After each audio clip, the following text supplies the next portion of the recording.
Demi Allah, saya bersumpah akan memenuhi kewajiban Presiden Republik Indonesia. Demi Allah, saya bersumpah akan memenuhi kewajiban Wakil Presiden Republik Indonesia.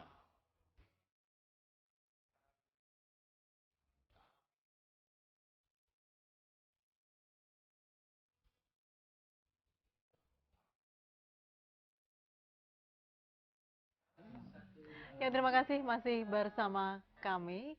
Ya, pemirsa, DPR berharap Kabinet Presiden Joko Widodo diisi orang-orang profesional dan sesuai dengan kementerian yang akan dipimpinnya.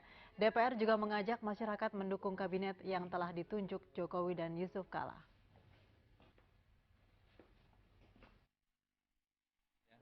Jadi masyarakat yang akan menilai. Jadi biarkanlah nanti masyarakat yang akan menilai apakah mereka yang dimunculkan ya di dalam wacana ini memang cocok untuk bidangnya atau ini justru transaksi politik gitu ya. Atau ini sekedar barter politik. Nah, ini masyarakat yang akan menilai. Saya kira masyarakat kita ini semakin kritis dan semakin cerdas untuk menilai mana orang yang pas dan mana orang yang kurang pas. Saya kira penunjukan kabinet ya menteri itu adalah hak prerogatif Presiden Pak Jokowi.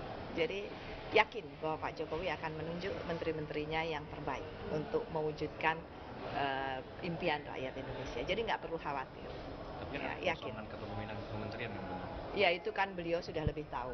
Ya sekarang kan beliau menjadi pimpinan kepala pemerintahan ya, jadi kepala negara. Tentunya beliau lebih tahu apa yang harus beliau lakukan. Jadi saya minta masyarakat Indonesia nggak perlu khawatir. Ya, yakin dan percaya bahwa Pak Jokowi akan segera membentuk kabinetnya dan itu yang terbaik. Ya, profesional di bidangnya masing-masing. Begitu juga menjadi pertanyaan jika itu orangnya dari partai politik, apakah memang orang yang profesional bisa berasal dari partai politik, begitu Pak Indri ya? Iya, saya sih secara pribadi tidak terlalu memperhitungkan dikotomi itu. Jadi karena jabatan menteri itu jabatan politis, jadi political appointee ya, sehingga tergantung pada penilaian pengguna itu. Nah, persoalannya bagaimana pengguna menilai itu, menilai sang calon itu. Harusnya dia punya kriteria yang secara umum, secara normatif ya kita dengar tidak terlibat korupsi, punya identitas, kemampuan manajerial, ya, integritas gitu. Kira-kira itu namanya. Tetapi bagaimana? Ya kalau SBY kan kemudian ada istilah fakta integritas. Tapi itu pun tidak sungguh-sungguh karena akhirnya ada menteri-menteri dia yang masuk jadi tahanan KPK gitu. Jadi menurut saya dengan mendengar suara publik itu yang kemudian tadi oleh JK dinafikan. Itu adalah satu cara bagi pengguna untuk melihat karakter orang. Karena saya yakin, apalagi sudah lintas partai gitu, Jokowi tidak mengenal si AB. Semuanya tergantung pada partai. Partai mau kirim siapa gitu. Ya, jadi dia hanya percaya kepada partai. Kalau dari partai, kalau dia sendiri profesional, dia tanya lingkungannya. Misalnya dia pengusaha, tanya Kadin bagaimana track record dia. Demikian juga dengan orang-orang kampus. Saya kira itu. Oke, baik, kita angkat telepon dulu dari pemirsa. Selamat malam. Halo. Iya, silakan, dengan siapa di mana, Pak? Selamat malam, Ibu. Iya, dengan siapa di mana, Pak? Dari Sanusi di Pamulang. Silakan Pak Sanusi. Iya, Assalamualaikum Pak Refli, Pak Indria Samego. Waalaikumsalam. Iya, jadi saya kira publik itu sudah menunggu pengumuman nama-nama kabinet Trisakti Jokowi JK. Yang kedua, program-program nawacita Trisakti itu segera harus dijabarkan oleh kabinetnya. Jadi tidak menteri-menteri yang punya masalah, yang membawa masalah, kasihan Pak Jokowi nanti. Itu saja, terima kasih. Terima kasih, Pak Sanusi. Selamat malam. Silakan Mas Refli dulu menanggapi. Iya, memang publik kan menunggu sebenarnya ya, agar kemudian menteri-menteri ini diumumkan segera, katanya malam ini.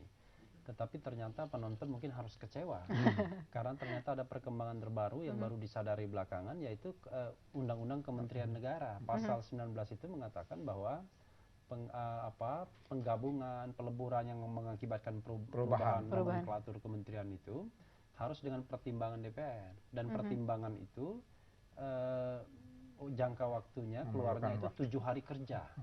Jadi 7 hari kerja itu kira-kira 9 hari, 10 hari kan kalau ada Sabtu Minggu ya. Sabtu Minggu. Nah, kalau seandainya DPR tidak mengeluarkan pertimbangan itu, maka DPR dianggap sudah menyetujui, kira-kira begitu. Nah, barulah kemudian Jokowi bisa go ahead.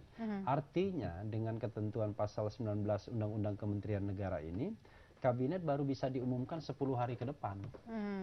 Dan Karena maksimal dengan 14 hari. Iya. Jadi sekarang kan masih tersisa kira-kira 13 hari ya. Maka kemudian 10 hari ke depan ya kira-kira yang penting tidak melanggar 14 hari sejak dia dilantik atau disumpah begitu. Nah, tentunya masyarakat juga menanti-nanti nih Pak Indria ya, siapa saja nanti yang akan duduk di situ begitu. Karena seperti janji-janji yang di kampanye kemarin begitu, apakah memang benar-benar akan nanti terlihat dalam komposisi kabinet? Iya, seperti Pak Sanusi tadi katakan. Semua orang sudah pantau begitu ya, kapan ini kabinet akan diumumkan? Kita semua orang menunggu setelah pelantikan, biasanya kan 1-2 hari langsung diumumkan anggota kabinetnya. Tapi ini lama, dan seperti Bung Refli tadi, dari sisi hukum sangat cermat ya, melihat bahwa ada jebakan di situ. Jadi kalau itu tidak diperhatikan, nanti ada rame-rame menganggap ini pelanggaran undang-undang, sumpah. Nah, langsung berbahaya itu. Oke, artinya jadi memang jika ingin cepat paling mengikuti komposisi yang sudah ada sekarang ini, tidak ada perubahan. Jadi nomenklatur yang 34 itu tidak berubah, maka bisa cepat. Tetapi kan masalahnya ini sudah digodok lama, sudah digodok lama, bahkan orang-orangnya sudah ada. Saya kira switchingnya nggak gampang akhirnya. Barangkali yang akan dipilih oleh Jokowi adalah mengikuti saja yang sekarang sudah ada. Bukan mengikuti yang pertimbangan DPR tadi. Oke. Jadi artinya kita harus menunggu. Paling tidak 2 minggu ke depan baru akan ada pengumuman kabinet, begitu ya? Pengumuman, kalau barangkali untuk menghilangkan kekecewaan publik, dia barangkali mengumumkan saja posturnya. Tapi orang-orangnya mungkin belum akan diumumkan. Tapi posturnya pun sebenarnya agak rawan kalau diumumkan, karena belum ada pertimbangan DPR. Oke. Jadi nggak minta pertimbangan Bung Refli soalnya. Jadi ada yang miss di sini begitu ya, ada yang terlewati ya. Baik, baru disadari kita angkat telepon lagi. Selamat malam. Halo. Halo. Ya, silakan, dengan siapa di mana? Pak Heri di Jakarta Jakarta Barat. Silakan Pak Heri. Bahwa tadi sudah dikatakan oleh Pak Refli. Selamat malam Pak Refli dan Pak Indra Semego. Ya, malam, selamat malam. Tadi dikatakan oleh Pak Refli bahwa ini ke depannya 9 hari kita akan mengetahui menteri-menteri yang akan membantu presiden di kabinet sekarang. Tapi kita sudah menunggu cukup lama dengan istilahnya getar-getir bahwa beliau pada waktu isinya kampanye mengatakan bahwa tidak ada yang namanya pemilihan menteri ini berdasarkan transaksional. Tapi kenyataannya Pak Jokowi ini memasukkan calon-calon menteri dari partai-partai. Ini sudah boleh dikatakan menyimpang daripada apa janji yang dikatakan beliau. Kami khawatir bahwa orang-orang yang dipilih oleh Pak Jokowi yang dari partai itu tidak profesional, yang akhirnya apa yang dikatakan beliau bahwa beliau akan membangun Indonesia yang sejahtera ini akan gagal. Terima kasih. Terima kasih Pak Heri. Jadi masyarakat benar-benar melihat dan mencocokkan apa yang disampaikan saat kampanye dengan apa yang dilakukan. Silakan Pak Indria. Iya, saya kira saya ini political scientist kali. Ketika ada yang mengatakan bahwa ini kabinet tanpa syarat dan lain-lain. Tidak ada seperti dalam politik ya? Tidak ada makan siang yang gratis. Gratis dalam freelance. Semua itu ada harganya, semua ada take and give gitu. Jadi mereka-mereka terutama partai pendukung kan sudah bekerja keras. Walaupun ya kita tahu bahwa sebetulnya pada tataran operasional yang banyak berperanan adalah media sosial, kawan-kawan NGO dan lain-lain. Tapi mereka kan tidak ikut di dalam proses politik di tanah air. Jadi yang mengikut dalam proses politik partai politik atau orang yang di-endorse oleh partai politik. Inilah akibatnya. Jokowi tidak bisa lepas dari itu. Walaupun orang mengatakan ketika Jokowi memimpin DKI dia juga tidak bagi-bagi kursi begitu ya. Dia juga tidak mendominasi DPRD tapi berhasil. Ya barangkali beda untuk jabatan presiden itu. Oke, Mas Refli. Iya, saya kira Presiden Jokowi ini tidak seperti Pak JK atau Ibu Mega atau Pak Muhaimin gitu, Pak Wiranto yang sudah punya lingkaran-lingkaran tersendiri dalam pergaulan politik nasional. Kita tahu bahwa Pak Jokowi ini kan baru ya, baru dari Solo, kemudian di Jakarta baru 2 tahun begitu. Saya kira belum ada lingkaran labirin politiknya, belum terlalu berliku-liku. Sehingga ketika dia memilih menteri, maka ketika menteri itu berasal dari partai politik, ya mungkin dia cuma rely on saja, tergantung pada pasokan partai politik yang bersangkutan. Dan biasanya kan kita tahu, partai politik itu tidak pernah mengirimkan orang yang paling profesional, tapi biasanya orang yang paling dianggap berjasa bagi partai tersebut, kan begitu. Balas budi seperti itu ya. Ya, sekarang ya, tugas Pak Jokowi adalah bagaimana dia kemudian memberikan slot kepada orang tersebut. Karena biasanya orangnya ditentukan dulu kemudian, jabatannya kira-kira nanti yang mana pas, yang yang mana. pas. Itu untuk dari partai politik. Tapi untuk yang profesional, saya kira dia bisa betul-betul menentukan, ya.